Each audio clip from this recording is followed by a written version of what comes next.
जरा याद कीजिए 2019-2020 का वो कालखंड। वो तब 2-3 साल किस तरीके से एनआरसी और सीएए को लेकर मुसलमानों के बीच एक अफवाह फैलाई गई। यह बताया गया कि आपकी नागरिकता चली जाएगी, आपको देश से निकाल दिया जाएगा। ऐसा कुछ भी नहीं हुआ। यह सब कुछ सफेद झूठ था। यह सब कुछ अफवाह थी। लेकिन प्रदर्शन से लेकर दंगे तक हो गए।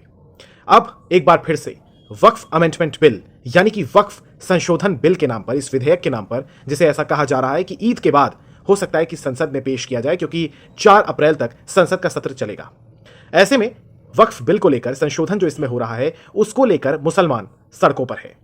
सोमवार को एक बड़ा प्रदर्शन किया उन्होंने, एकजुटता दिखाई, सरकार को हिलाने का प्रयास किया और एक तरीके से अपना पक्ष रखा, हाथों में पैम्फलेट लेकर। भले ही उन पैम्फलेट पर क्या कुछ लिखा है, उन तख्तियों पर क्या कुछ लिखा है अंग्रेजी में, वो उनसे पढ़ा ना जाए, लेकिन बस सबको बांट दी गई तो सबने गधे की तरह उसे अपने हाथों में टांगा और लहराने लगे।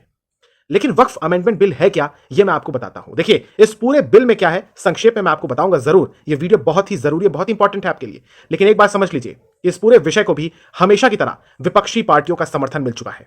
चाहे समाजवादी पार्टी हो, चाहे एआईएमआईएम हो, चाहे और अन्य विपक्षी दल हो, टीएमसी हो, सबके नेता धर्मेंद्र यादव हो, मोया मित्रा हो, असदुद्दीन ओवैसी हो, एआईएमपीएलबी जो है all India Muslim person law board, इसके प्रदर्शन में अपनी भागीदारी दी और सबने यह सुनिश्चित करने की कोशिश की कि मुसलमानों का रहनुमा बना जाए, मुसलमानों को प्रभावित किया जाए।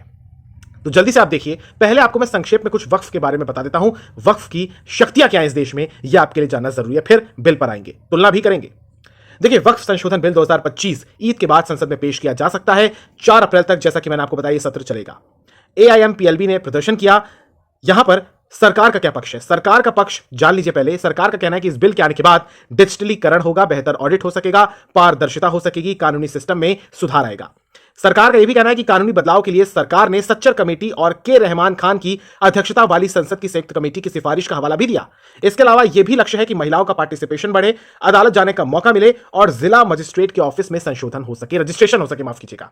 यहां पर एक बात आप जान लीजिए कि देश में 32 वक्फ बोर्ड है, केंद्र का भी है और अलग अलग राज्यों में भी है। इसके अलावा एक और बात आप जान लीजिए कि जो वक्फ की संपत्तियों की देखरेख और रजिस्ट्रेशन और मैनेजमेंट यानी कि प्रबंधन ये बोर्ड्स करते हैं। वक्फ बोर्ड के पास रेलवे और सेना के बाद सबसे ज्यादा जमीन है। कल्पना कीजिए, रेलवेज और सेना के बाद सबसे ज्यादा जमीन अगर किसी के पास है तो वक्फ के पास है।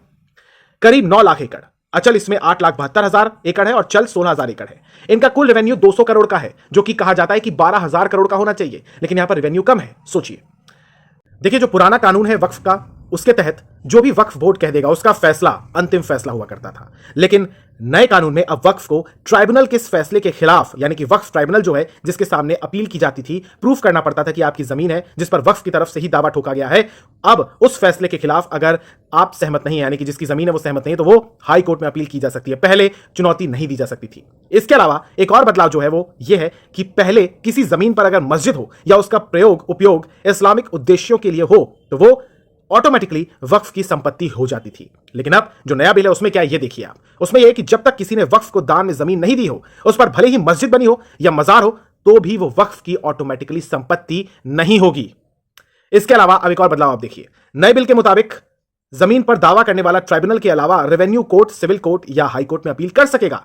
पहले क्या था, सेक्शन 40 में रीजन टू बिलीव के तहत अगर वक्फ बोर्ड किसी प्रॉपर्टी पर दावा करता है तो उस भूमि पर दावा करने वाला सिर्फ ट्राइब्यूनल में ही अपील कर सकता है, यानी कि अब न्यायालय का दरवाजा खोला गया है। पहले ट्राइब्यूनल उन्हीं की थी, वहीं पर अपील की जा सकती थी। अब कितनी पारदर्शिता होती, कितनी निष्पक्षता होती, यह आप जान लीजिए। एक और बदलाव क्या है, वो यह है कि वक्फ बोर्ड में महिलाओं और बतौर सदस्य अन्य धर्मों की एंट्री भी, अन्य धर्म के लोगों की एंट्री हो सकेगी।